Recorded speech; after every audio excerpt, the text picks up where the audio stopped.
Kune vaya vachaya nemumvura vaya Limpopo vasina mapassports makamirwa yenyu. Welcome back to your channel. Please don't forget to like and subscribe. Pane murume anonzi Gayton and a group of people that is working with, they are protecting the South African border. Ukangopinda usina mapepa akakwana kunyanya vaya vanouya nemumvura. Rwizi rwese rwakasosewa nevanhu. Ari kuita appeal iye kuna president akati aiwa taneta nevanhu ava. Avo tsano vebhasikoro ravo vangoti vachipedza kucrossa vabva vanzi aiwa dzokerai. Kuri kunzi kwabatwa zvakare mabhokisi nemabhokisi ezvinhu zvakasiyana siyana. Iye achitaura ari kuti munogona kuva mune pfuti, munogona kuva mune madhira. Asi isu hedu tichiziva kuti matemba nemaheu nekaringa zviri kuuya kuzotengeswa mupark station nekubosman uko. I'm part again of the night shift team.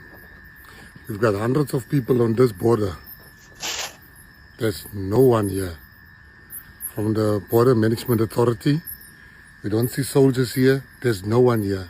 Our country is naked. Forget politics for a second. Tonight I want to make a call on the president of our country, His Excellency Cyril Ramaphosa. Let's forget politics for a second. We have a problem. People were literally standing there with boxes and boxes trying to bring that into South Africa. We didn't know what was in there. That's why we decided we're not leaving.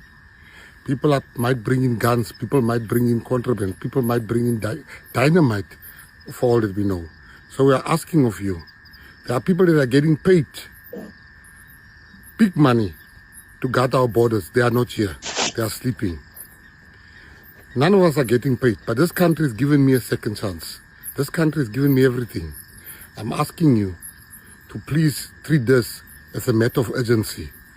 President Ramaphosa vakumbirwa zvachose kuti vawedzere kusosa border nekuti pane maloophole akawandisa and vanhu vari kuramba vachipinda.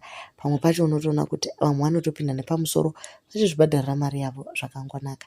Saka vamwewo vazhinji vati aiwaka isu hatina basa nekuenda kuSouth Africa. Kwanditi takanzi tiuye tizopisika matembere UK. Isu UK ndo kwatiri kuenda. ZveSouth Africa neLimpopo neBeit Bridge tasiyana nazvo hazvisina maturo.